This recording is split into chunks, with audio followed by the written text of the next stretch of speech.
Nous allons faire une étude dans le livre d'Apocalypse au chapitre 10. Pour commencer, nous allons prendre le livre d'Ecclésiaste au chapitre 9, au chapitre 1, le verset 9.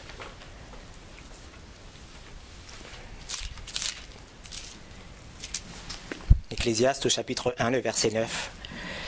La Bible nous dit, « Ce qui a été, c'est ce qui sera.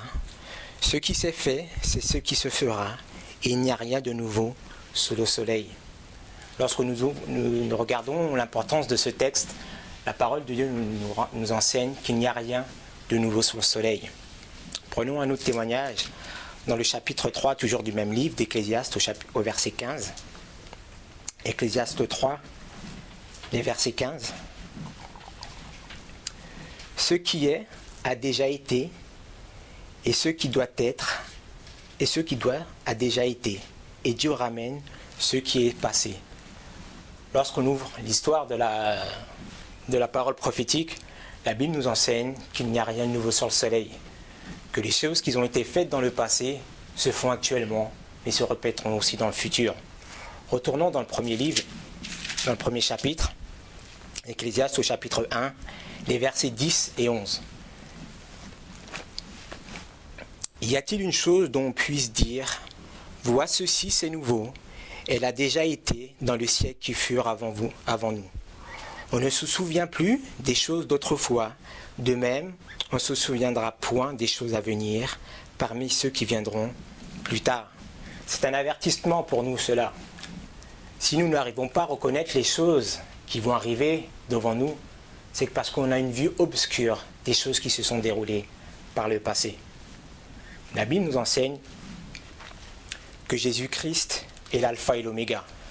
Allons dans le livre d'Apocalypse, au chapitre 1. Apocalypse au chapitre 1, les versets 8.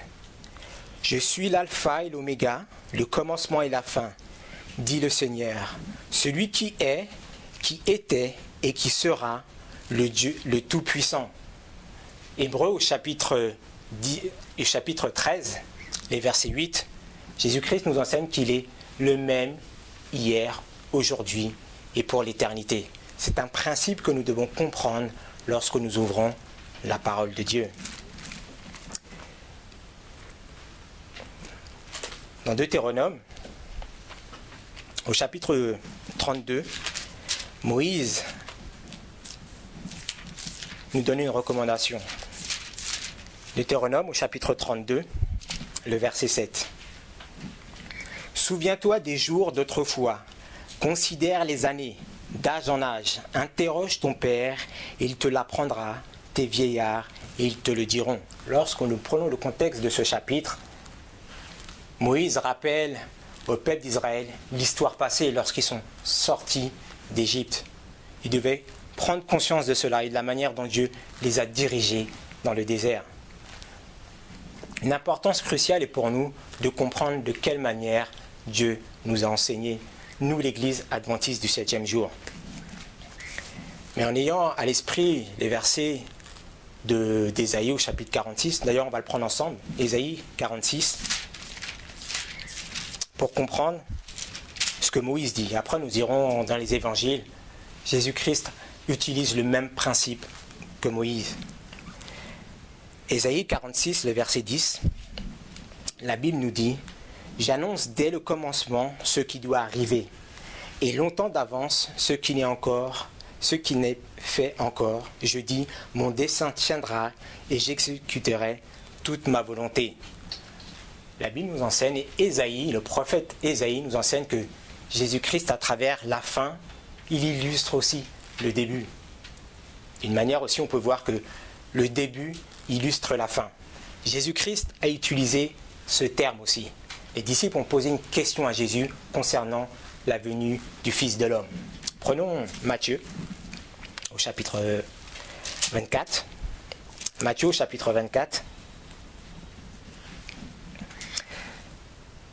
À partir du verset 36 jusqu'au verset 37. Pour ce qui est du jour et de l'heure, personne ne le sait. Non pas même les anges du ciel, mais mon Père seul. Mais comme il en était au jour de Noé, il en serait de même de l'avènement du Fils de l'homme, de l'avènement de Jésus-Christ, son second avènement. Donc aujourd'hui, si nous voulons comprendre la manière dont Jésus-Christ va arriver, Jésus-Christ disait à ses disciples qu'il faut retourner au début de l'histoire de l'humanité, dans le livre de la Genèse, dans l'histoire de Noé. C'est un principe que nous devons comprendre pour comprendre, pour voir et assimiler la manière dont Jésus-Christ veut nous enseigner. Le prophète de l'Éternel, Ellen White, nous donne un conseil dans Message choisi au volume 1, la page 184. Message choisi au volume 1, la page 184. Prédicateurs et membres d'Église ont une œuvre d'importance sacrée à accomplir. Il leur faut étudier l'histoire de la cause du peuple de Dieu. Il ne faut pas qu'ils oublient la manière dont Dieu a conduit son peuple par le passé. Il leur faut faire revivre, rappeler les vérités dont la valeur échappe à ceux qui ne l'ont pas connu par une expérience personnelle et l'éclat dont elles étaient revêtues quand pour la première fois elles furent aperçues et comprises. Ces vérités doivent être transmises au monde dans toute leur fraîcheur et leur force. La Sœur White nous enseigne que prédicateurs et membres d'Église, donc les responsables et leaders d'Israël moderne, ainsi que les membres, devraient prendre part à une étude assidue de l'histoire, le début de l'Israël moderne, l'Église adventiste du 7e jour. Elle a une phrase intéressante elle nous dit « Il nous faut faire revivre et rappeler les vérités de la valeur qui a été échappée à travers le peuple de Dieu. Nous devons nous souvenir, comme Moïse a dit dans le livre de Deutéronome, au chapitre 32, le verset 7. Souviens-toi des chemins, souviens-toi de ce que tes pères ont vécu et ont enseigné. » La Sœur White, dans l'événement des derniers jours, elle nous dit aussi, à la page 75, que nous n'avons rien à craindre du futur, si ce n'est d'oublier la manière dont Dieu nous a conduits et enseignés par le passé. La Sœur White nous présente deux choses, l'histoire et l'enseignement. Et nous n'avons rien à craindre si nous comprenons, si nous assimilons et si nous marchons dans ces voies-là. Mais je vais le reformuler d'une autre manière. Nous avons tout à craindre pour le futur si nous oublions la manière dont Dieu nous a enseigné par le passé, notre histoire et les enseignements. Nous avons tout à craindre, mais aussi si nous rejetons les enseignements que Dieu nous a donnés par le passé. Prenons Apocalypse au chapitre 10.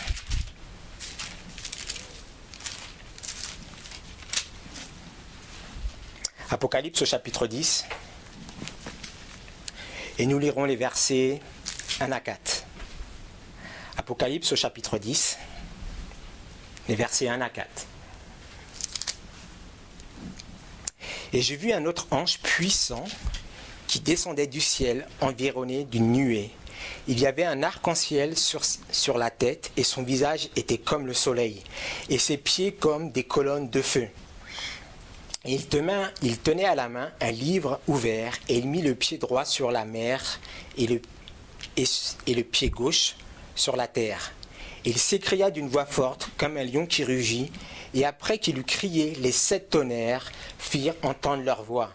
Et quand les 7 tonnerres eurent fait entendre leur voix, j'allais écrire, et j'entendis du ciel une voix qui me disait, scelle les choses que les 7 tonnerres ont dites, et ne les écris point. La parole de Dieu nous enseigne, à travers le prophète Jean, l'histoire des 7 tonnerres. L'objectif de notre étude aujourd'hui, ce sont les 7 tonnerres, l'histoire de l'Église adventiste, le début de l'histoire de l'Église adventiste. Mais à travers ces versets, on voit un ange, on voit plusieurs termes que le prophète Jean utilise. Mais les prophètes ont eu des visions, et lorsqu'ils parlaient, c'était aussi des choses symboliques. Pour illustrer cela, pour appuyer cela aussi, nous allons dans les livres d'Osée. Osée au chapitre 12.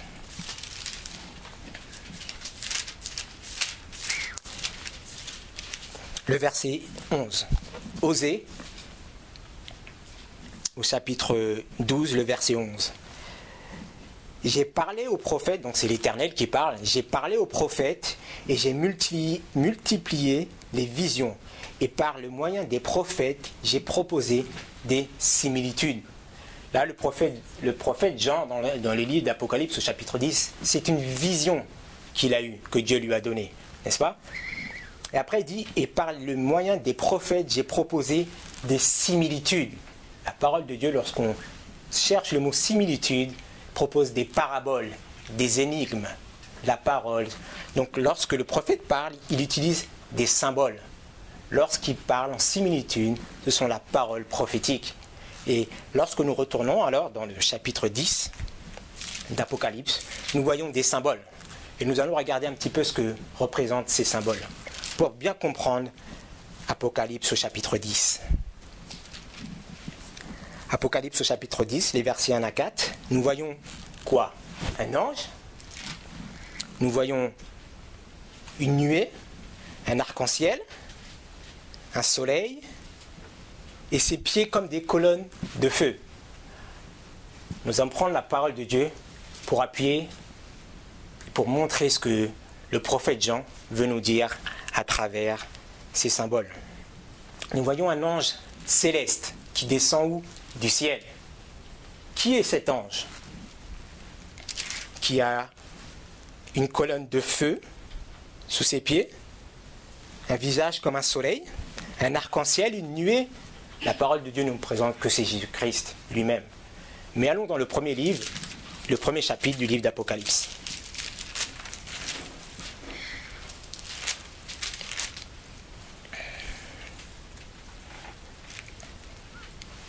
Apocalypse, au chapitre 1, les versets 13. Nous allons lire les versets 13 à 15. Et au milieu des 7 chandeliers, quelqu'un de semblable au Fils de l'homme, vêtu d'une longue robe, et ceint sur la poitrine, d'une ceinture d'or. Sur sa tête et ses cheveux étaient blancs comme la laine, blanche comme la neige, et ses yeux comme une flamme de feu. Ses pieds semblables à un cuivre très fin étaient embrasés comme par une fournaise, et sa voix était comme la voix des grosses eaux. Lorsque nous regardons le contexte du chapitre 1 d'Apocalypse, cela représente Jésus-Christ. Prenons le verset 8 du même chapitre, à partir du verset 7. « Voici, je viens sur les nuées, et tout œil le verra, ceux mêmes qui l'ont percé, et toutes les tribus de la terre se frapperont la poitrine devant lui. Oui, Amen. » Qui est-ce qui a été percé? Jésus-Christ lui-même. Mais la Bible nous dit que tout œil le verra à son second avènement. N'est-ce pas? Le verset 8. Et il dit, je suis l'alpha et l'oméga, le commencement et la fin, comme on a pu établir au début de notre étude, celui qui est, qui était et qui sera le Tout-Puissant. Citons quelques versets. Allons au verset 17. Voilà l'attitude de Jean. Or, quand je le vis, je tombais à ses pieds comme mort. Et il mit sa main droite sur moi en me disant, ne crains point, c'est moi qui suis le premier et le dernier, celui qui est vivant. Le premier et le dernier, c'est Jésus-Christ lui-même, Dieu. Mais regardez ce qu'il dit le verset 19. Écris les choses que tu as vues, celles qui sont, donc le temps présent, et celles qui doivent arriver, passé, présent, futur. Jésus-Christ lui-même est l'alpha et l'oméga. Jésus-Christ est celui qui est le même hier, aujourd'hui et pour l'éternité. La même manière dont il a fonctionné pour l'ancien Israël, c'est de la même manière qu'il va nous enseigner Nouvel Israël, les adventistes du 7e jour. Nous pouvons déterminer et appuyer à travers la parole de Dieu que cet ange représente Jésus-Christ lui-même. Dans le commentaire biblique, la sœur White, à la page 671, nous confirme que l'ange d'Apocalypse 10 est Jésus-Christ lui-même. Retournons dans le chapitre 10 d'Apocalypse.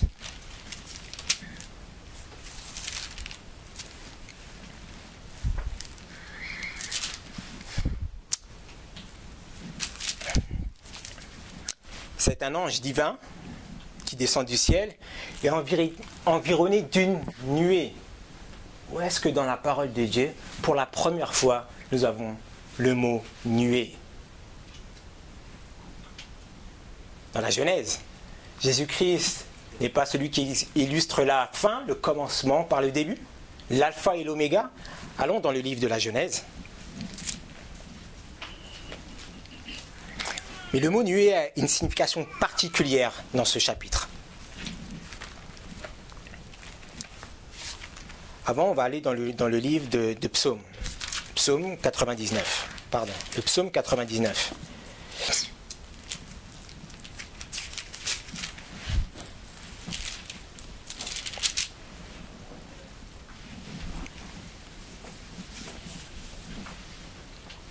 Psaume 99, le verset 7. Psaume 99, le verset 7. Un chapitre qui nous rappelle encore la manière dont Dieu a dirigé son peuple. Il leur parlait dans la colonne de nuée. Ils ont gardé ses témoignages et la loi qu'il leur a donnée. La manière dont il dirigeait son peuple dans le désert, n'est-ce pas? À travers la nuée, c'était une manière de les guider, de leur parler. Mais la Bible, elle est bien spécifique. Ils ont gardé ses témoignages et sa loi. La loi et les témoignages des prophètes. À la loi et au témoignage. Voilà comment nous pouvons établir les vérités dans la parole de Dieu. Allons dans le livre d'Exode, au chapitre 13. Nous sommes en train d'établir des principes pour comprendre ce qui s'est passé, dont il est question réellement dans le livre d'Apocalypse au chapitre 10. Exode au chapitre 13, les versets 21. Et l'Éternel allait devant eux, le jour dans une colonne de quoi?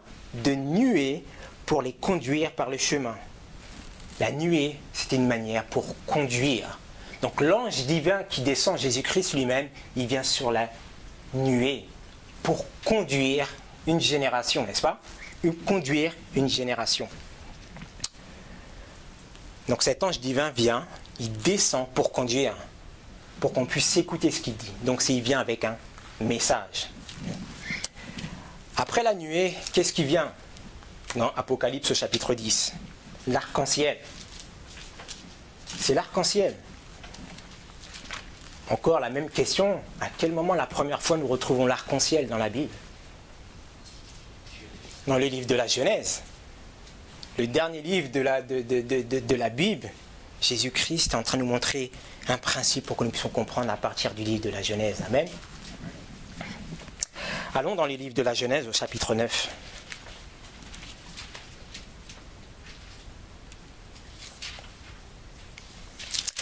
Le verset 13. Genèse au chapitre 9, le verset 13. Je mets mon arc dans les nuées et il servira de signe d'alliance entre moi et la terre. L'arc et la nuée, une connexion, comme Apocalypse au chapitre 10, le verset 1. Mais à travers cet arc et cette nuée, il fait quoi? Une alliance. Il fait une alliance entre moi et la terre. Le Dieu des cieux et la terre, les êtres humains. On va continuer à lire les versets, à partir du verset 14. Et il arrivera que lorsque j'amasserai des nuées de la terre sur la terre et que l'arc paraîtra dans la nuée, l'arc c'est l'arc-en-ciel, le verset 15, je me souviendrai de mon alliance qui existe entre moi et entre tous les êtres vivants de toute chair, et les eaux ne deviendront plus un déluge pour détruire toute chair. L'arc sera donc dans la nuée, et je le regarderai pour me souvenir de l'alliance éternelle entre Dieu et tout être vivant de toute chair qui est sur la terre. À travers ce symbole, Dieu veut montrer qu'il a fait une alliance, qu'il veut faire une alliance avec l'humanité, n'est-ce pas? Avec chaque être humain. Donc, Jésus-Christ est en train de nous dire, à travers le livre de Moïse, que lorsque nous verrons une alliance, ça va rappeler quelle histoire? L'histoire de Noé, le déluge. Dans Apocalypse 10, on parle de quelle histoire? Les adventistes du 7e jour. Lorsque aujourd'hui nous voyons un arc-en-ciel dans le ciel, cela va nous rappeler l'histoire de Noé, mais l'histoire des Millérites, les adventistes du 7e jour. Amen.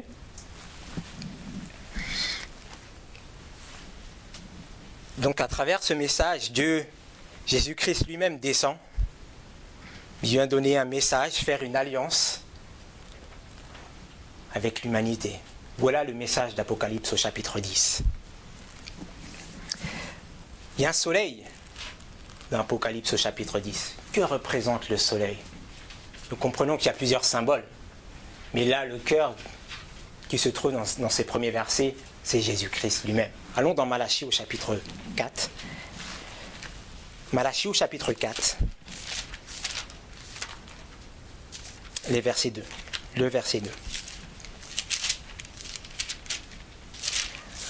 Malachie.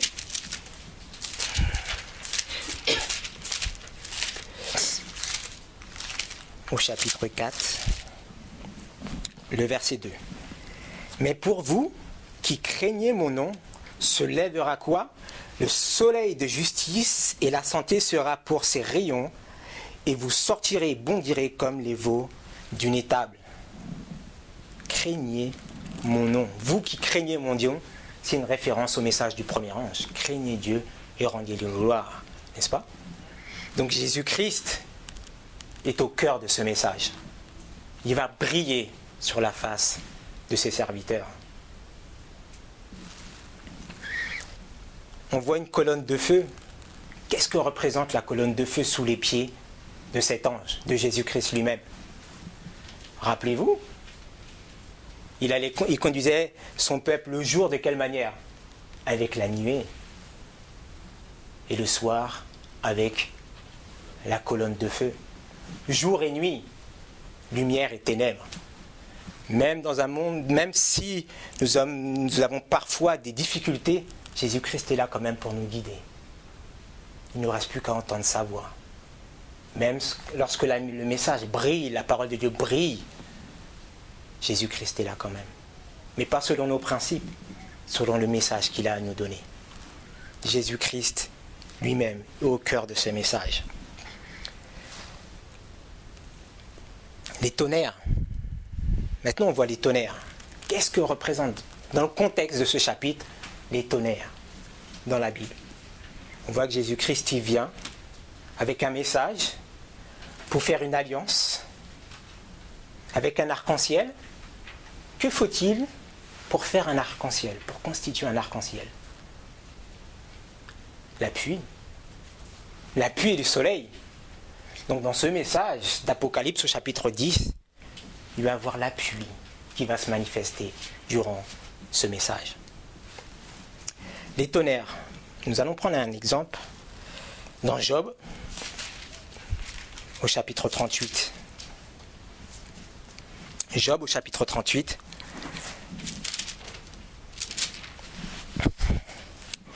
Le verset 25 à 27. Job au chapitre 38, versets 25 à 27. Qui a donné à l'averse, donc la pluie suivant les versions, qui a donné l'averse, la pluie, ses canaux et ses voies et l'éclat des tonnerres, pour faire pleuvoir sur la terre ses habitants, un désert sans homme, pour abreuver des lieux déserts et désolés et faire germer et sortir de l'herbe. La pluie, les tonnerres la pluie sert à faire pousser, à faire germer, à porter des fruits, à germer. Durant cette génération, durant ce message, un message qui va arriver, un message divin, où Jésus-Christ qui est au cœur de ce message, il va briller, il va vouloir faire une alliance. Mais ce message doit porter des fruits. Allons encore pour vérifier un autre aspect du tonnerre, ce qu'il représente dans le livre d'Exode au chapitre 20. Exode au chapitre 20, nous connaissons tous ce chapitre, lorsque Dieu donna sa loi au mont Sinaï à Moïse. Mais il a une chose intéressante où il dit, après avoir donné le décalogue. Lisons à partir du verset 18. Or tout le peuple entendait quoi? Des tonnerres et le son de la trompette, et voyait les éclairs et la montagne fumante. Le peuple donc voyait cela, tremblait et se tenait loin. Mais lorsque Moïse, lui, il était avec l'Éternel, il entendait la voix de l'Éternel distinctement. Mais le peuple d'Israël, lui, quoi? Ils entendaient des tonnerres. Jésus-Christ veut nous expliquer pourquoi. Des tonnerres. Lisons le verset 19. Et il dira à Moïse, parle-nous toi-même, et nous écouterons. Mais que Dieu ne parle point avec nous de peur que nous mourions. La condition du peuple de Dieu à ce moment-là n'était pas en accord. Personne ne peut voir Dieu et vivre. Moïse seulement a pu voir le soleil de justice, Jésus-Christ face à face. Regardez ce que nous dit Moïse au verset 20. Et Moïse dit au peuple, ne craignez point, car Dieu est venu pourquoi? Vous tester, vous éprouver, afin que sa crainte soit devant vous, en sorte que vous ne péchiez point. Les tonnerres, c'est lorsque Jésus-Christ vient et parle. Mais dans le contexte d'Apocalypse au chapitre 10, c'est pour tester le peuple, tester cette génération. Un message divin arrive à travers Jésus-Christ. Il apporte et vient sur les nuées afin qu'on puisse suivre, quelle que soit la condition, jour et nuit, quels que soient les désappointements, et nous le verrons ça un petit peu plus tard dans notre méditation. Il va vouloir faire une alliance avec cette génération. La pluie va se manifester, les tonnerres grondent. Une période de test pour cette génération. Tragédie des siècles, à la page 336, pardon.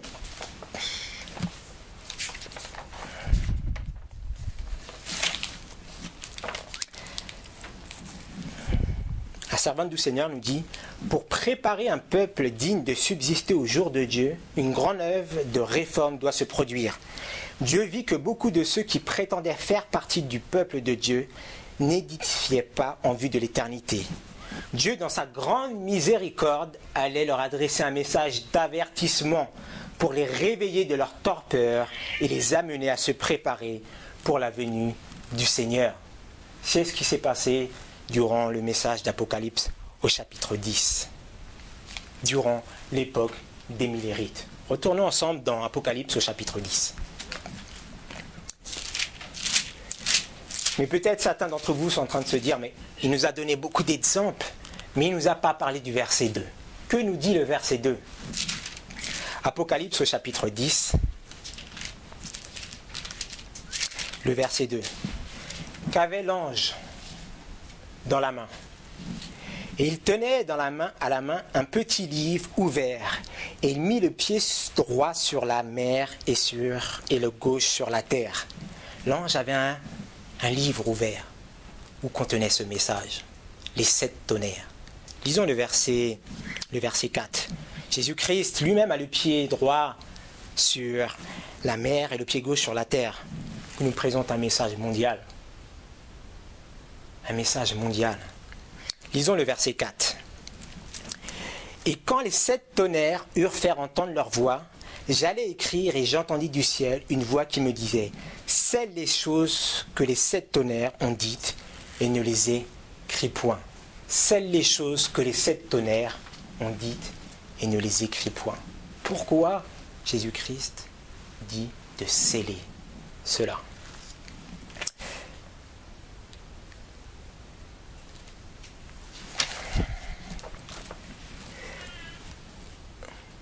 Pour éclairer notre esprit, la parole de Dieu nous enseigne dans le livre de Conquérant Pacifique à la page 520. La Servette nous dit, le livre de la Bible elle-même se résume et s'achève dans l'Apocalypse qui complète le livre de Daniel. L'un est une révélation, l'autre une prophétie. C'est le même livre. C'est exactement le même livre. Nous irons dans le livre de Daniel. Dans Messages choisis au volume 2, à la page 120 et 121, elle nous dit « Le message du premier ange invite les hommes à adorer Dieu, notre Créateur, qui a fait le monde et tout ce qu'il contient. On a rendu hommage à une institution de la papauté. On a ôté toute efficacité à la loi de Jéhovah. Mais il va y avoir une augmentation de la connaissance à ce sujet. Quel sujet? Qu'est-ce qui est pointé durant cette génération? L'œuvre de la papauté. Au cœur de ce message, nous voyons le grand méchant, le fils de la perdition, Rome. Mais la sœur White, lorsqu'elle reprend ces termes, elle dit « la connaissance va augmenter ». Où la sœur White a pris ce terme? Comment Dieu a inspiré ce prophète pour dire ces mots-là? Allons dans le livre de Daniel au chapitre 12, à partir du verset 4. Donc durant cette génération d'Apocalypse au chapitre 10, Dieu envoyait un message particulier. Nous comprenons qu'au cœur, le début de ce mouvement, nous le voyons à travers de l'histoire de William Miller. Mais durant cette période de temps, la connaissance doit augmenter. Lisons ensemble Daniel au chapitre 12, le verset 4. « Et toi, Daniel, scelle ces paroles et scelle le livre jusqu'au temps de la fin. Plusieurs le parcourront et la connaissance augmentera. » Daniel, on lui a donné l'ordre de quoi? De sceller. De sceller les paroles. Mais la sœur White nous confirme que le livre qui a été scellé, c'est le livre de Daniel et non celui de l'Apocalypse. Celui de l'Apocalypse est ouvert. C'est une révélation. Et nous retrouvons les mêmes termes que la sœur White emploie dans Conquérant Pacifique. Plusieurs la parcourront et la connaissance augmentera. À quel moment? Dans le message choisi, elle nous dit au moment où on nous parle de la papauté. Lisons un petit peu, à partir du verset 7.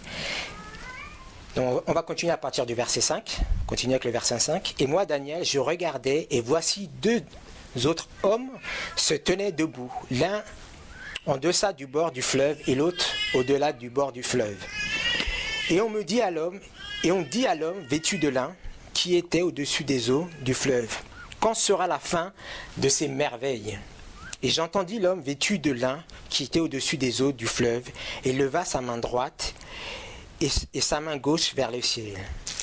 Et il jura par celui qui vit éternellement que cela sera pour un temps, des temps et la moitié d'un temps, et que quand il sera achevé, c'est la dispersion, quand la dispersion sera achevée, de briser la force des peuples des saints, ces choses seront accomplies. Daniel nous donne une balise qui doit attirer notre attention. Cela va se produire quand? Un temps, des temps et la moitié d'un temps. Cela devra nous rappeler quelque chose. Allons dans le livre d'Apocalypse au chapitre 12. Apocalypse au chapitre 12, les versets 6 et 14. Un temps, des temps et la moitié des temps. Daniel et Apocalypse sont le même livre, n'est-ce pas? Ils expliquent la même prophétie, les mêmes prophéties. Apocalypse au chapitre 12, le verset 6. Et la femme s'enfuit dans le désert. Une femme représente quoi? Une église. Le prophète est encore en train de nous parler d'une manière symbolique. Ok? Et la femme s'enfuit dans un désert où Dieu lui avait préparé un lieu afin qu'elle fût nourrie pendant 1260 jours. Sautons quelques versets, allons au verset 14. Mais deux ailes du grand aigle furent données à la femme pour qu'elle s'envolât au désert, et son lieu où elle était, où elle fut nourrie pendant un temps, des temps et la moitié d'un temps, lors du serpent et sa présence. Donc les 1260 années représentent quoi? Un temps, des temps et la moitié d'un temps. N'est-ce pas? Jean au chapitre Nombre au chapitre 14 nous explique ce que représente un temps, des temps et la moitié d'un temps. Un temps dans la Bible représente quoi? Une année. N'est-ce pas? Un temps représente une année. Donc durant cette période de temps, les 1260 années, et maintenant nous avons la date. Quand est-ce que ça commence? Mais là où Daniel nous veut qu'on puisse regarder, c'est que les choses elles vont se terminer durant cette période de temps, des 1260 années. Mais quand est-ce qu'ont commencé les 1260 années. Daniel au chapitre 7, le verset 25. Rome a brisé 3 royaumes pour pouvoir prendre le contrôle. C'est lorsque Rome a pris le contrôle de l'humanité. Et cela a commencé en 538. Et lorsque nous ajoutons 538 à 1260 années, nous arrivons à quelle période? 1798. Apocalypse au chapitre 10 est en train de nous pointer la période de temps de 1798. Jésus-Christ lui-même a envoyé un message particulier durant cette période, durant la période où l'Église adventiste a pris naissance. Lorsque nous regardons derrière moi la charte, nous voyons cette date 538. Nous voyons cette date 1798. Lorsque nous additionnons les deux, nous arrivons à cette période de temps. Nous comprenons la période de temps, les 1260 années, la persécution papale.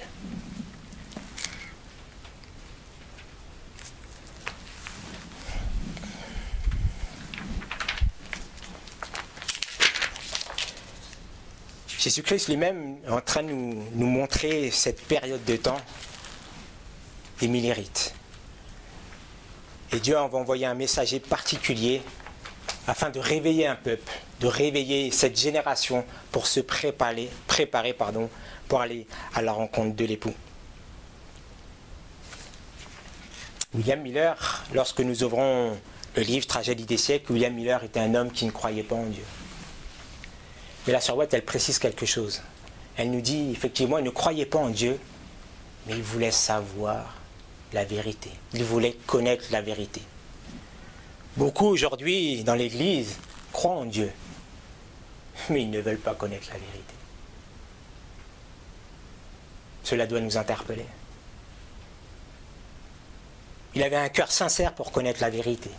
Il a pris la parole de Dieu pour démontrer que Dieu n'existait pas. Mais Dieu l'a repris.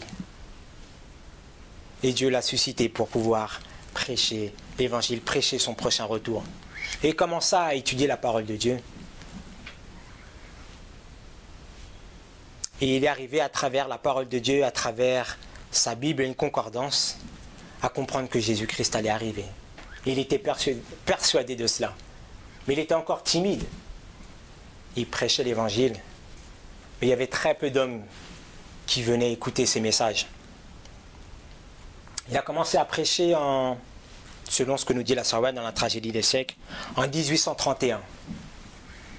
Et elle précise qu'il a lutté pendant 9 ans. Notez cela, pendant 9 ans, avant de vraiment se lancer. En 1833, il a eu ses lettres de créance par les gens de sa communauté pour pouvoir prêcher le message de l'évangile. En 1833. La connaissance a augmenté parce qu'il commençait à voir et à comprendre les merveilleuses nouvelles du retour de Jésus-Christ. La connaissance a commencé à augmenter. Des hommes viennent, selon ce que nous dit la Tragédie des siècles, il étudiait la parole de Dieu texte après texte. Non pas avec les philosophies humaines, non pas avec les théologiens de son époque, avec la parole de Dieu. La parole de Dieu ne nous dit pas que toute écriture est inspirée afin qu'on puisse arriver au salut. La parole de Dieu, les témoignages. Avec une concordance, il prédisait l'avenir, le retour de Jésus-Christ. Il commença à prêcher, des hommes sont venus auprès de lui, commençaient à prendre les mêmes méthodes pour interpréter la parole de Dieu. Mais il y a un point catalyseur où Jésus-Christ a pointé durant cette génération. Le message du premier ange arrive dans l'histoire en 1840. Que s'est-il passé en 1840? La chute de l'Empire ottoman. Lorsqu'on lit la Tragédie des siècles, la sœur White nous rappelle, nous pouvons voir clairement l'histoire, le début de notre histoire, qu'un homme, Joshua Leach, 2 ans auparavant, il avait prédit la chute de l'Empire ottoman. 2 ans auparavant. Il avait donné la date de 1840. Mais où avait-il pris cela? Apocalypse au chapitre 9. Apocalypse au chapitre 9. Apocalypse au chapitre 9 nous montre l'histoire de la chute d'un royaume. Mais quel royaume? L'Empire ottoman. Lisons ce que nous dit la sœur White à la tragédie des siècles. À la page 361. En 1840, un autre accomplissement des prophéties provoqua le plus vif intérêt. 2 ans auparavant, Joshua Litch, l'un des principaux héros du retour de Christ, avait une explication du 9e chapitre de l'Apocalypse, où était prédit la chute de l'Empire ottoman. Selon ses calculs, cette puissance devait être renversée en août 1840. Jésus-Christ a vraiment appuyé à travers le livre d'Apocalypse au chapitre 9 ce que cet homme a prédit. Donc nous trouvons ça dans la tragédie des siècles à la page 361 et 362. Quelques jours avant cette date, il écrivit encore, en admettant que la période, celle des 150 ans, se soit accomplie exactement avant l'ascension du trône de Dragésès, muni de l'autorisation des Turcs, et que le 91 ans et 15 jours ait commencé la fin de cette période 391 ans, merci, et 15 jours ait commencé la fin de cette période, première période, elle finirait le 11 août 1840, date à laquelle on put s'attendre la chute de l'Empire ottoman à Constantinople. Or, je crois que ce sera réellement le cas. Il n'était pas vraiment sûr, il s'appuyait sur la date de 1840, mais il a vraiment donné le jour exact. Ouvrons la parole de Dieu dans le livre d'Apocalypse au chapitre 9. La sœur White ne fait que reprendre le livre d'Apocalypse au chapitre 9.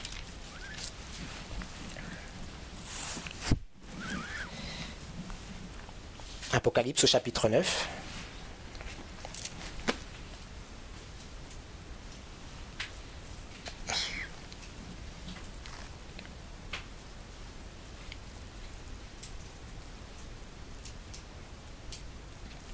Je vais vous lire le verset 15.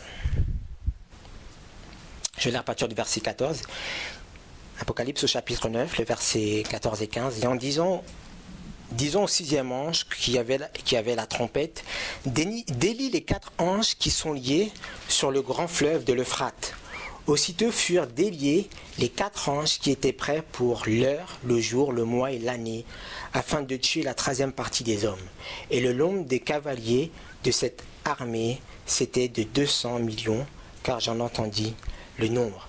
À travers l'étude de ce message, à travers l'étude de ce livre, Joshua Litch comprit la chute de l'Empire ottoman. Et c'est ce que nous retrouvons sur cette charte. Le premier et le second malheur. La 5e et la 6e trompette. Des chevaux. Et nous voyons ici les trompettes. Le message que prêchait l'émérite William Miller, ce que Joshua Litch a prêché, il s'est basé sur le principe jour-année. Voilà de quelle manière Joshua Litch a pu appuyer son message. Alors lorsque ce message arrive, au départ les hommes pensaient que c'était des hommes fous de prédire la chute d'un empire. Mais lorsque l'événement est arrivé, ils ont été interpellés. Ils ont dit, mais ces hommes, ce qu'ils disent, c'est la vérité. Leur manière d'étudier la parole de Dieu est claire. Pas avec des préceptes d'hommes, mais selon ce que la parole de Dieu nous dit, avec les symboles. Les hommes ont commencé à adhérer au message. Et là fut prêché le message du premier ange. La Sawat nous dit dans la tragédie des siècles, à la page 368, le mouvement adventiste de 1840 à 44 fut une manifestation glorieuse de la puissance de Dieu. Le premier message fut apporté à chaque station missionnaire dans le monde et dans ce pays, il y eut un grand vif intérêt religieux auquel on n'est jamais assisté depuis la réformation du XVIe siècle. Le premier message est arrivé et c'est une glorieuse manifestation du pouvoir de Dieu. Le monde a été illuminé de ce message. Lorsque l'on prédit un message et que la chose elle arrive, qu'on le prédit 2 ans auparavant, on ne peut qu'adhérer à ce message. Les gens ont commencé à affluer et accepter le message de William Miller et ses acolytes.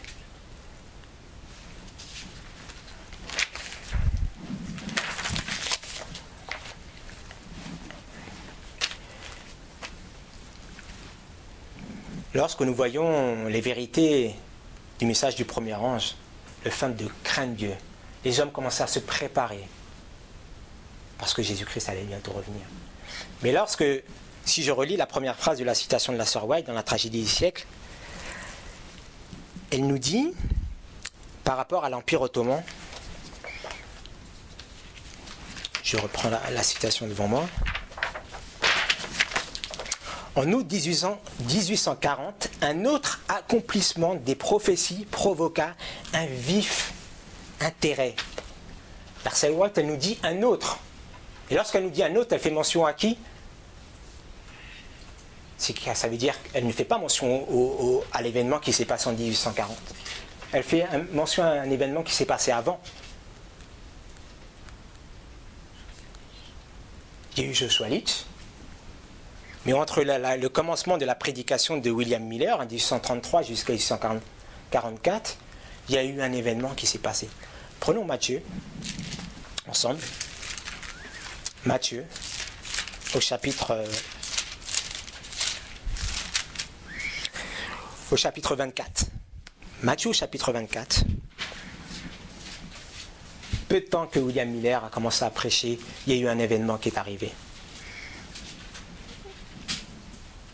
Matthieu, chapitre 24, le verset 29. Et aussitôt après l'affliction de ces jours-là, le soleil s'obscurcira et la lune ne donnera point sa lumière et les étoiles tomberont du ciel et les puissances des cieux seront ébranlées. Qu'est-ce que Jésus est en train de faire? Jésus, à quoi il est en train de faire référence, à la chute des étoiles. À la chute des étoiles. Et ça s'est passé en 1833, le 17 novembre en 1833. Lorsque Jésus-Christ nous parle dans le livre de Matthieu au chapitre 24, il fait référence à quelle histoire? L'histoire des Millérites, le début de notre histoire. Apocalypse au chapitre 10. Voilà. La sœur White fait référence à ça lorsqu'elle dit un autre événement, avant celui de 1844. Ça a commencé à appuyer le message que Jésus-Christ allait arriver. C'est basé sur la parole de Dieu, pas sur les théories des hommes, sur ce que dit la parole de Dieu. Il commence à prêcher le message. Il continue. Ça, c'est l'évangile éternel, l'Apocalypse au chapitre 14. 3 messages. Là, nous sommes sur la dispensation du premier message. Mais le deuxième message arrive en l'histoire. Et William Miller commence à insister sur la date du retour de Christ. On commence à étudier, à comprendre réellement que Jésus-Christ allait arriver bientôt et qu'il fallait se préparer. En juin 1842, dans Témoignages pour l'Église, le volume 1, à la page 21, mais ce n'est pas une référence que nous trouvons dans les Témoignages volume 1 en français. Il n'existe pas. Donc c'est en anglais, cette page c'est une pagination en anglais. C'est une référence que nous ne trouvons pas dans notre Témoignage volume 1 en français. Mais c'est en anglais, donc la page c'est la page 21, Témoignage volume 1, où elle dit que elle raconte son histoire personnelle, la sœur White, où elle commençait à assister, elle avait à peine 15 ans. Elle commençait à assister aux prédications de William Miller. Et il y avait certaines personnes qui venaient, mais vu l'insistance de son message, la pertinence de son message, elle dit que la majorité des églises, dès lors, ont fermé la porte au message. Au message, mais au messager. Alors que là, nous sommes en 42 et en 33, on lui avait donné les lettres de créance. 9 ans après, on lui ferme la porte. Quelle est la signification du deuxième message selon Apocalypse au chapitre 14, le verset 8? Babylone, Babylone est tombée. Et lorsque nous lisons la tragédie des siècles, ils prêchaient, mais ils ne comprenaient pas réellement ce qui se passait. Ils étaient guidés par l'Esprit de Dieu, c'est ce que nous confirme la sœur White, mais ils ne réalisaient pas que là c'était le deuxième message qui arrivait dans l'humanité. Mais nous aujourd'hui, à travers les témoignages que nos pionniers nous ont laissés, nous le comprenons, que le deuxième message arrive dans l'histoire. Une porte qui se ferme. La majorité, il y a beaucoup d'hommes qui acceptaient le message, sont retournés en arrière. Ils sont restés dans leur église. Mais entre-temps, l'Éternel avait donné une consolation aussi à son peuple. Lorsqu'il continuait quand même à prêcher le message, il faut savoir que William Miller, il prêchait que Jésus-Christ allait arriver en 1843. Mais eux, ils se basaient sur un calendrier de leur époque. Ils ont été troublés. Mais lorsque la date est arrivée, ils pensaient que c'était pour l'automne. Et lorsque la date est arrivée, c'était la déception pour eux. Là, c'est le premier désappointement. Dans l'histoire des numériques, nous en voyons deux. Mais là, c'est le premier. Ils ont été découragés. Et lorsqu'on voit que Jésus-Christ, même sous ses pieds, lorsqu'il vient, il apporte le message, même dans les ténèbres, il y en a beaucoup qui ont été découragés. Mais la sœur White nous dit qu'ils calculaient, ils regardaient, ils étudiaient encore la parole de Dieu afin qu'ils puissent être éclairés. Mais Dieu ne laisse pas son enfant dans la tristesse, dans la confusion. Il va leur donner un moyen pour les éclairer, pour les encourager. Ce moyen, c'est quel moyen, quelle chose que Dieu leur a donné? Ils ont repris des forces à travers le livre d'Habakkuk. Habakkuk au chapitre 2. Ouvrons ensemble le livre d'Habakkuk au chapitre 2. Habakkuk au chapitre 2.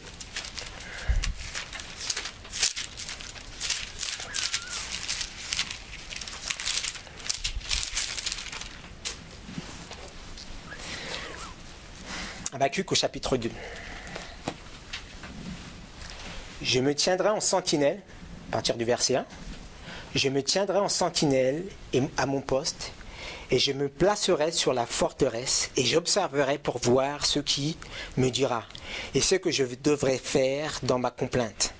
Et l'Éternel me répondit et dit, écris la vision et grave-la sur des tables, au pluriel, afin qu'on les lise couramment, car c'est une vision qui est encore pour un temps déterminé. Elle tend vers la fin et elle ne mentira point. Si elle diffère, attends-la, car elle arrivera certainement, elle ne tardera point. Voici l'âme de celui qui s'élève, n'est pas droit en lui, mais le juste vivra par la foi. Les millérites, à cette époque, c'était des sentinelles. Ils devaient dire ce qui arriverait, ce qui allait arriver, le retour de Jésus-Christ. On leur a conseillé d'écrire sur des tables. Et si la vision n'arrive pas, attends-la, elle va arriver. Le juste vivra par la foi.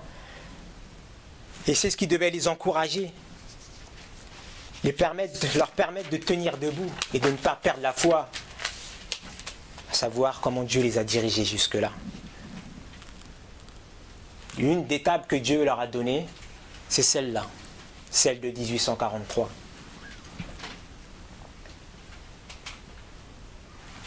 Peut-être que vous n'êtes pas familier avec cette charte,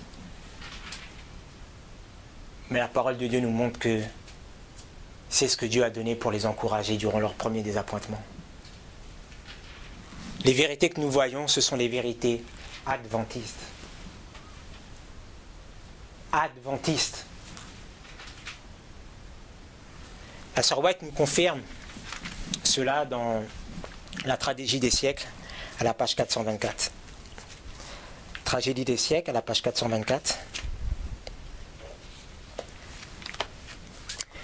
Dès 1842, le conseil donné par cette prophétie d'écrire la vision prophétique et de la graver sur des tablettes afin qu'on puisse la lire couramment avait suggéré à Charles Fish la préparation d'un tableau prophétique, ce qu'il croyait, statue de Daniel, Jésus-Christ au cœur, le soleil de justice, la papauté, l'homme de péché, qui est au cœur de la parole prophétique, de suggérer, d'écrire, de préparer d'un tableau prophétique illustrant les visions de Daniel et de l'Apocalypse. La publication de ce tableau fut considérée comme l'accomplissement l'ordre donné par Habakkuk, selon la parole de Dieu. Quel que soit ce que peuvent dire les hommes aujourd'hui, la parole de Dieu a guidé cela. Personne toutefois ne remarqua alors cette même prophétie, un délai apparemment un peu d'attente. Après le désappointement, cette déclaration parut très significative, car c'est une prophétie dont le temps est déjà fixé. Elle marchera vers son terme, et elle ne mentira pas. Si elle tarde, attends-la, car elle s'accomplira certainement. Le juste vivra par la foi. Les justes, durant cette période, devaient vivre par la foi, mais croire, et continuer à croire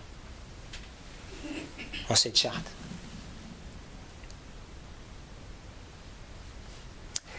Le fragment suivant la prophétie d'Ézéchiel, donc là elle cite Ézéchiel au chapitre 12, était aussi une source de force et de consolation pour les croyants. La parole de l'Éternel me fut adressée en ces mots: Fils de l'homme, que signifient ces discours moqueurs que vous tenez dans le pays d'Israël? À cette époque, on commençait à se moquer de William Miller. La prophétie le 21 mars n'a pas été accomplie. On se moquait d'eux. C'est un accomplissement de la prophétie d'Ézéchiel au chapitre 12. La parole fut dressée en ces mots. Fils de l'homme, que signifient ces discours moteurs que vous tenez dans le pays d'Israël? Les jours se prolongent et toute vision reste sans effet. C'est pourquoi dis-leur, ainsi parle le Seigneur l'Éternel, les jours approchent et toute vision s'accompliront. Je parlerai, ce que je dirai s'accomplira et ne sera plus différé. Voici, la maison d'Israël dit, les visions qui ne sont pas prêtes de s'accomplir. La prophétie pour ces temps est éloignée. C'est pourquoi dis-leur, ainsi parle l'Éternel, par le Seigneur l'Éternel, il n'y aura plus de délai dans l'accomplissement de mes paroles. La parole que je prononcerai s'accomplirait, dit l'Éternel des cieux. Une source d'espérance pour eux, de consolation, même dans le brouillard, de ne plus voir ce qui se passe devant eux. Une source de bénédiction pour l'Église adventiste aujourd'hui. Mais aujourd'hui, lorsqu'on regarde cela, on voit des choses obscures, on voit des choses fanatiques. Mais la parole de Dieu nous montre, et l'esprit de prophétie nous enseigne, que c'était un tableau pour encourager les millérites.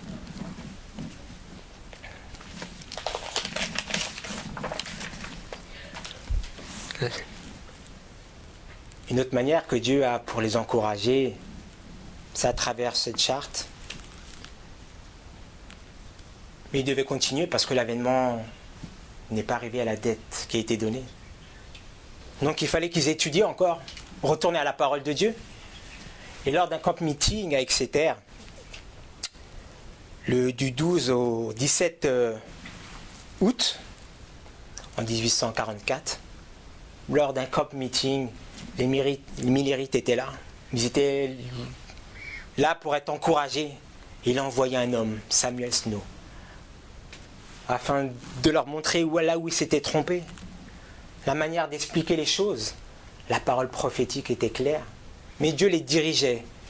La sœur White nous enseigne que dans la tragédie des siècles, que les événements étaient faits pour les éprouver, les tester. Rappelez-vous que les 7 tonnerres, lorsque l'Éternel a parlé à Moïse sur le mont Sinaï, c'était aussi pour les éprouver, les tester. C'est ce qui s'est passé durant cette période. Et Samuel Snow a trouvé les vérités. Il leur a dit non, on s'est trompé sur la date. Les Messagers du Monde, c'est un livre que nous avons aujourd'hui, vous pouvez le regarder, c'est le cri de minuit.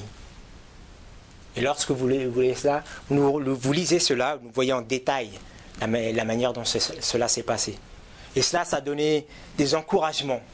Et le cri de minuit fait référence à la Pentecôte, c'est ce que nous dit la sœur White.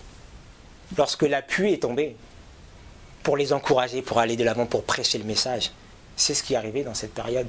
Rappelons-nous que Jésus-Christ envoie un message et il vient avec un arc-en-ciel sur une nuée, il y a des tonnerres. Et l'arc-en-ciel vient lorsqu'il y a le soleil, lorsqu'il y a la pluie. La pluie tombe durant cette génération, afin de les encourager, de se préparer pour aller à la rencontre de l'époux. Donc ça leur donne encore du courage, et ils prêchent le message encore. Mais le deuxième désappointement arrive, le 22 octobre 1844. Ils attendent, ils se réunissent, ils prient, ils jeûnent, ils attendent leur événement. L'événement n'arrive pas. On a tout quitté. Nos familles, nos biens, on a tout vendu. On n'a plus rien. De quelle manière l'Éternel va pouvoir nous encourager?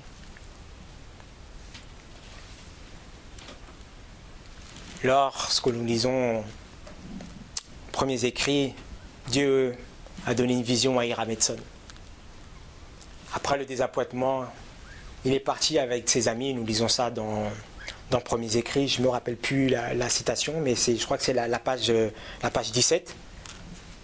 La page 17, dans premiers écrits, il a cette vision. Il marche et il sent quelqu'un qui lui touche l'épaule. Et il voit Jésus-Christ qui passe du lieu saint au lieu très saint. Il continue, il se remet à étudier la parole de Dieu. Il se rend compte qu'ils se sont trompés d'événement. William Miller, il prêchait le retour de Jésus-Christ. Jésus-Christ pensait qu'il allait venir pour purifier la terre. Mais Jésus-Christ changeait de dispensation. Il passait du lieu saint au lieu très saint. Il se préparait à purifier le sanctuaire. Le jugement des morts commence. Voilà la manière dont Jésus-Christ a encouragé la période des Millérites. Voilà notre histoire. Voilà Apocalypse au chapitre 10. Et là encore, une porte se ferme. Le 22 octobre 1844. Et une autre s'ouvre. Prenons Apocalypse au chapitre 3.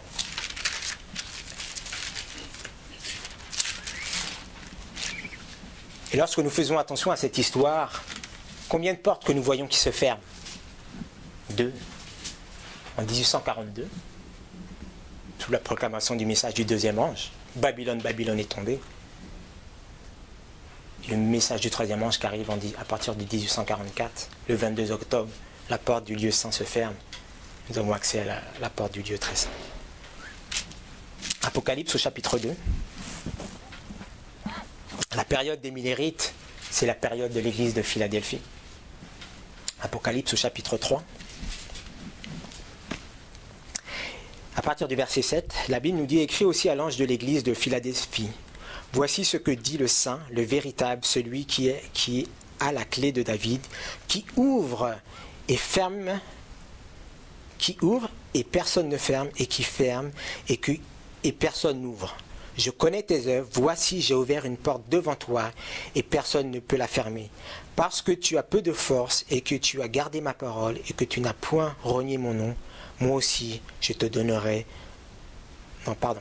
Je vais finir avec le verset 8. Je vais relire le verset 8. Je connais tes œuvres, voici j'ai ouvert une porte devant toi, et personne ne peut la fermer, parce que tu as peu de force, que tu as gardé ma parole, et que tu n'as point renié mon nom. Du début du mouvement des Millérites, ils étaient plus d'une cinquantaine, plus de 50 000 personnes. Et lorsque nous lisons tout le livre de nos pionniers, après 1844, il n'était plus qu'une cinquantaine à franchir la porte du lieu très saint avec Jésus-Christ. Une période de test durant cette génération. Les messages d'Apocalypse au chapitre 14, les messages des trois anges, représentent une période de test dans l'église adventiste, mais dans le monde. Mais nous, aujourd'hui, nous prêchons quel message?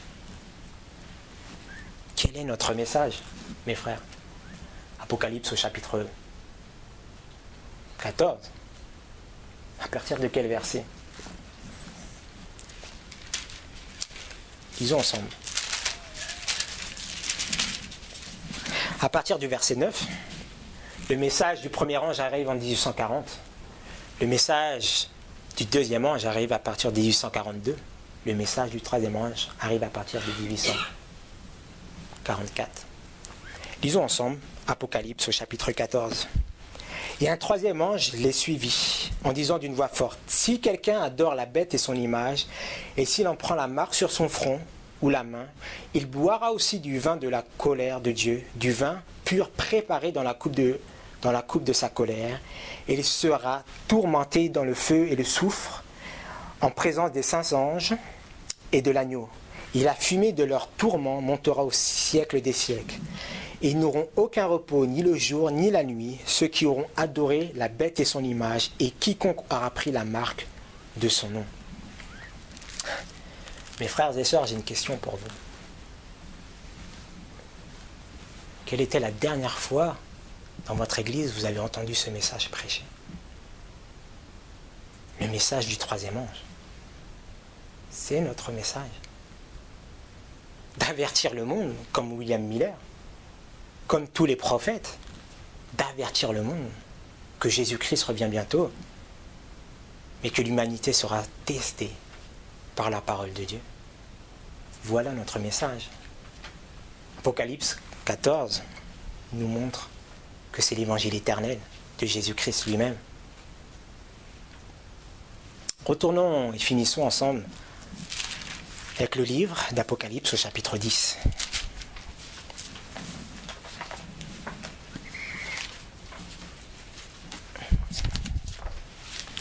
Apocalypse au chapitre 10. La sœur White, dans la tragédie des siècles, nous compare l'histoire de l'Église adventiste à la parabole des 10 vierges. L'histoire des 1000 rites, il y a une période d'attente. Est-ce qu'il y en a une dans la parabole des 10 vierges? Oui. Est-ce qu'il y a eu un cri? Oui. Voici l'époux, allez à sa rencontre. Est-ce qu'il y a eu une porte fermée? Oui, en 1844.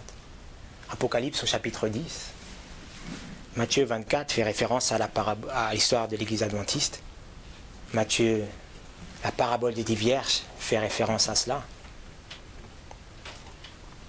Lorsque nous lisons la parabole des 10 vierges, cela concerne particulièrement l'Église adventiste. Notre Église, mon Église. Et c'est un test pour nous de savoir qui nous sommes aujourd'hui. Beaucoup de doctrines arrivent dans l'Église aujourd'hui. Dieu nous appelle à rétablir les brèches, à remonter, à revenir sur les chemins anciens, passés que Dieu a enseignés pour son peuple. Mais qu'est-ce que nous dit le peuple? Lisons rapidement dans Jérémie au chapitre 6. Peut-être que pour vous, cette histoire est nouvelle. Mais cette histoire, elle a plus de 100 ans, c'est notre histoire. Et la sœur White nous enseigne que nous devons rappeler cela. Parce que nous n'avons pas vécu cette expérience. Mais ça doit être notre expérience aujourd'hui.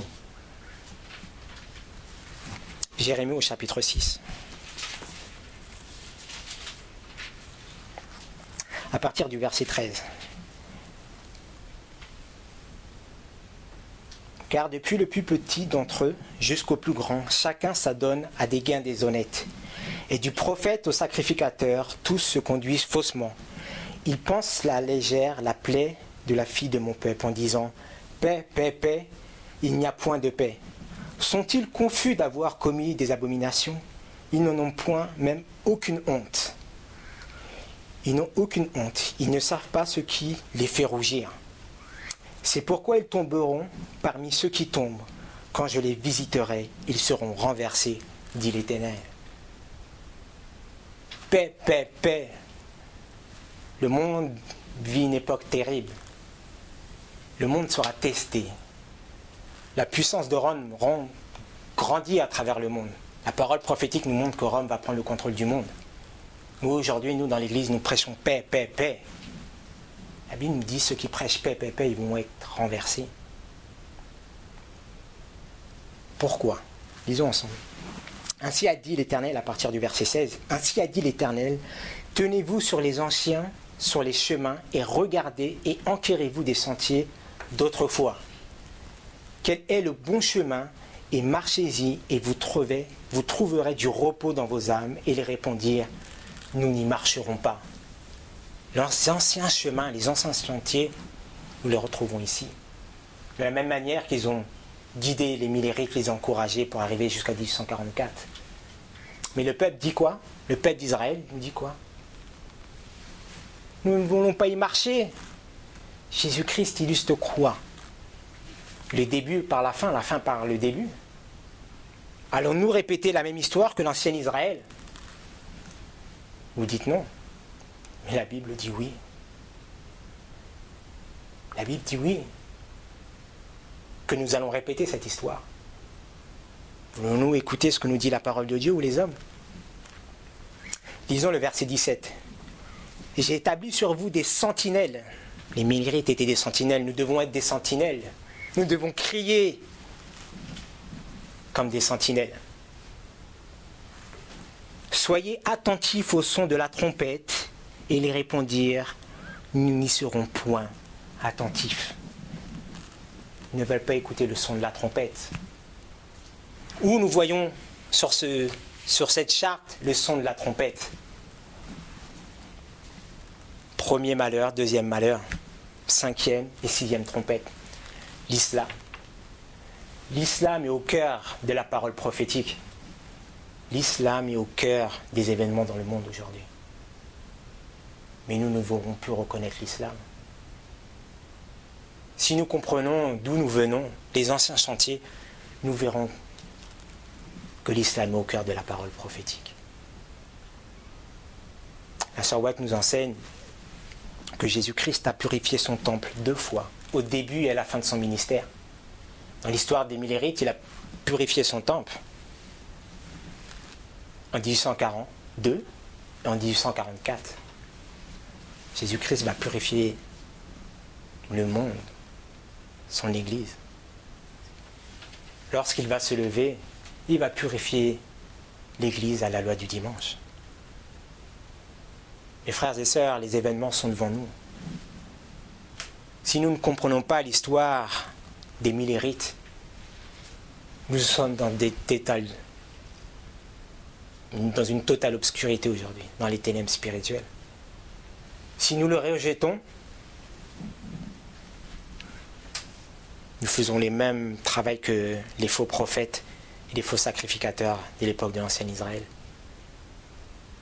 Dans Ésaïe au chapitre 33, ils disent « Nous ne voulons pas, dites-nous des choses flatteuses, nous ne voulons pas voir le Saint d'Israël.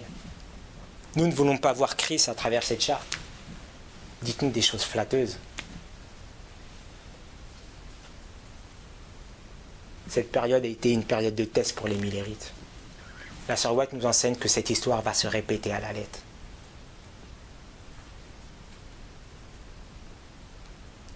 Que nous puissions prendre à cœur l'étude de la parole prophétique qui est au cœur du message adventiste. Que nous puissions avoir à cœur à revenir sur les anciens sentiers, parce que c'est ce que la parole de Dieu nous enseigne. Que nous puissions avoir à cœur à avoir une distinction entre l'Église et le monde, une ligne de démarcation comme le signifie la sœur White. Là est l'œuvre de la sentinelle. C'est l'œuvre de l'Église adventiste du 7e jour. La question est, dans nos enseignements aujourd'hui, sommes-nous des adventistes du 7e jour? Ou avons-nous les mêmes doctrines que le monde, les autres dénominations? Il y a une distinction vraiment évidente avec les enseignements de l'Église adventiste à travers les Millérites et celles des églises déchues qui sont devenues Babylone spirituelle. Pouvons-nous les reconnaître aujourd'hui? Voulons-nous remonter sur la plateforme? Que la parole de Dieu puisse nous encourager à aller de l'avant. Que l'Esprit de Dieu puisse nous permettre de réétudier, de retester ces saintes Écritures, afin que son œuvre puisse s'accomplir dans l'Église et dans le monde, et que nous puissions nous lever comme des sentinelles.